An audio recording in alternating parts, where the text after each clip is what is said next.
And apparently you don't even see the hose when you're not using it. It's all stored inside, like the tubing. Oh, that's interesting. So, like, it pulls out when you need it and then goes back in when you're done. Exactly. And get this, the vacuum itself sucks it back in. Wow. Kind of like a giant, heavy-duty version of those retractable phone charger cords? Right. Clever?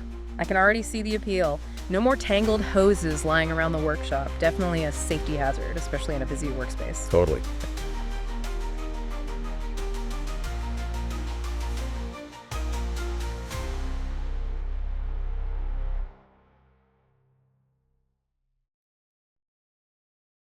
It turns out that simply vacuuming the popcorn, it actually causes it to break down.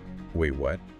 Just from sucking it through the vacuum? Yeah, apparently the outer part of the kernel breaks off, leaving behind this like denser inner ball. It reduces the volume by about 25%. So it's like pre-crushed popcorn. Kind of. I know, it's crazy, right? That's wild.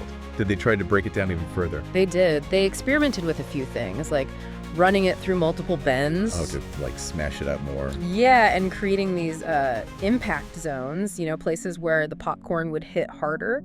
But those inner popcorn balls are tougher than you'd think. Really? Nothing they tried made a big difference, so 25% reduction, that seems to be the popcorn's breaking point. That's fascinating. It is.